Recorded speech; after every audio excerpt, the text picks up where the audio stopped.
کہ اہل بیت کی شان بیان کی جائے، روایت کرنے والے صحابہ ہوتے ہیں.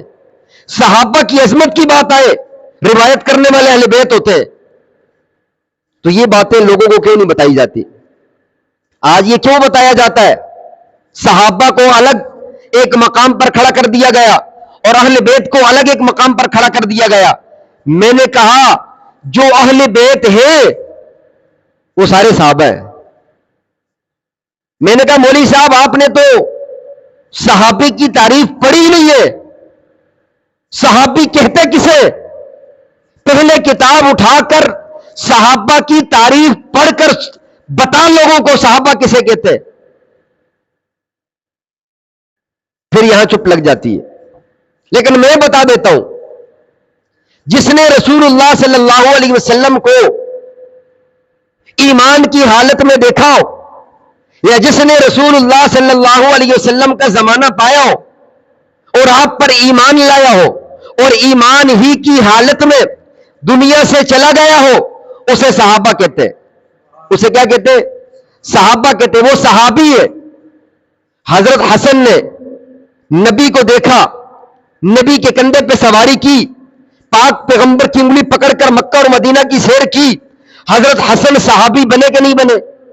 حضرت حسین نے پاک پیغمبر کے کندھے پر سفر کیا، سواری کی، پاک پیغمبر کی پیٹھ پر سواری کی. پاک پیغمبر علیہ الصلوۃ والسلام نے حضرت حسن اور حسین کو گھٹی پہ لائی. پاک پیغمبر علیہ الصلوۃ والسلام نے حسن اور حسین کی خوشی میں دو مینڈے ذبح کر کے عقیقہ کیا. پاک پیغمبر پر ایمان لانے والے حسن و حسین ہے، بتاؤ یہ صحابی ہے یا نہیں ہے؟ پھر جناب علی المرتضیٰ شیر خدا نے 10 سال کی عمر میں پاک پیغمبر پر ایمان لا کر دنیا کو بتا دیا ہے میں پاک پیغمبر کی شریعت، پاک پیغمبر کے دین، پاک پیغمبر کے اسلام پر ایمان لایا ہوں، پاک پیغمبر کا کلمہ پڑھنے والا علی ہوں. میں علی 10 سال کی عمر میں پاک پیغمبر کے ہاتھ پر بیعت کرنے والا ہوں اور یہ علی پاک پیغمبر کا کلمہ پڑھتے ہیں. بتاؤ یہ صحابی بنے یا نہیں بنے؟ جب یہ صحابی بنے تو پھر صحابہ کو اہل بیت سے جدا کیوں کرتے ہو؟ جو اہل بیت ہے وہ صحابہ ہے یا نہیں ہے؟ تو پھر الگ کیوں کرتے ہو؟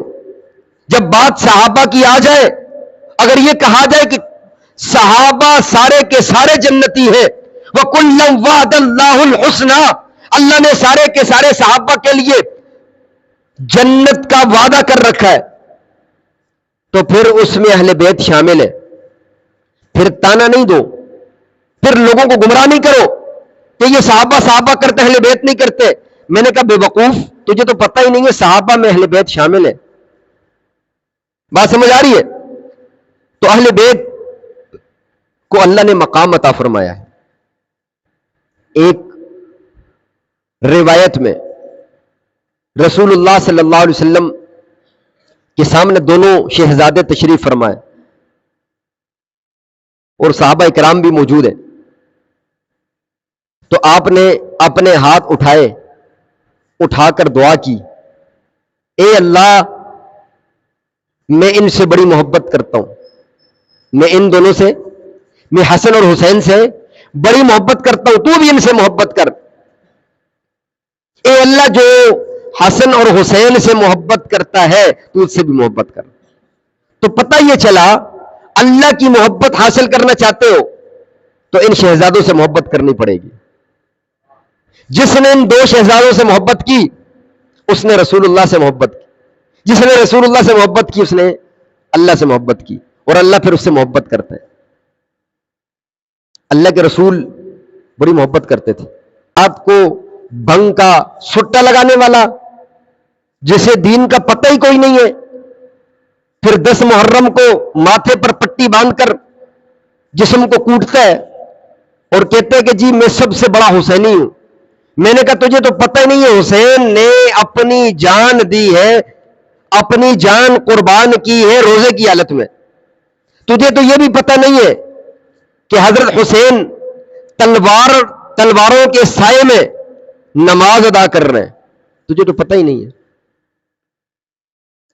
تجھے بتاؤں، یکم محرم الحرام کو شہید ہونے والے عمر مسلح پہ کھڑے ہوئے، مسلح کوئی عام مسلح نہیں ہے، مسلح رسول پہ کھڑے ہوئے منافق لعین مرتد زندیق نے پیچھے سے وار کیا، عمر نے نماز نہیں توڑی، لوگوں کو اہمیت بتلا دی کہ نماز کی اہمیت کیا ہے، عبد الرحمن بن عوف کو آگے مسلح پہ کھڑا کر کے نماز کی تکمیل کا حکم دیا، پھر اسی انداز میں 10 محرم الحرام کو شہید ہونے والے حسین نے جناب تلوار کے سائے میں کھڑے ہو کر نماز ادا کر کے نماز کی اہمیت بتلا دی ہے۔ مسلمانوں، نماز کی اہمیت کیا ہے؟ جان قربان کر دو لیکن نماز معاف نہیں ہے۔ آج نماز پڑھتے نہیں کہتے ہم خانہ کعبہ میں پڑھ کے آئے ہیں، آنکھیں بند کرتے خانہ کعبہ میں پڑھ کے آئے ہیں۔ میں نے کہا تیرے جیسے لائن کے لیے خانہ کعبہ کا دروازہ بند ہے، یہ بھی بتلا دو۔ خانہ کعبہ میں جانے کا حکم مسلمانوں کے لیے، جو مسلمان ہے وہ خانہ کعبہ جاتا ہے، کافر کبھی جاتا ہے؟ مانتا ہی نہیں ہے۔ تو اس لیے حسینی وہ ہے جو 9-10 محرم کو روزہ رکھتا ہے۔ حسینی کون ہے؟ جو 9-10 محرم کو روزہ رکھتا ہے۔ پھر مجھ سے ایک شخص نے سوال کیا، مولوی صاحب بتاؤ یہ روزہ کب سے ثابت ہے؟ میں نے کہا اللہ کے رسول صلی اللہ علیہ وسلم سفر کر رہے تھے، راستے میں ایک بستی سے گزرے تو ایک صحابی نے کہا اللہ کے رسول یہ یہودی ہے، بنی اسرائیل سے ان کا تعلق ہے اور یہ روزہ رکھتے ہیں 10 محرم الحرام کو، اس روزہ یہ اللہ کا شکر ادا کرتے ہیں کہ اس روز بنی اسرائیل کو اللہ نے عذاب سے بچایا تھا۔ تو اللہ کے رسول صلی اللہ علیہ وسلم نے فرمایا کہ اگر میں زندہ رہا، حالانکہ 10 محرم الحرام کو اللہ کے رسول کا معمول تھا، شروع سے ہی روزہ رکھتے تھے، تو آپ نے صلی اللہ علیہ وسلم نے فرمایا ہمارا بھی روزہ ہے، ان کا بھی روزہ ہے، ہماری مشابہت یہودیوں کے ساتھ ہو رہی ہے۔ فرمایا اگر میں زندہ رہا اگلے سال تو اس کے ساتھ 9 کا روزہ رکھوں گا یا 11 کا روزہ رکھوں گا۔ یہ روزے کا حکم ہے۔ آج ہم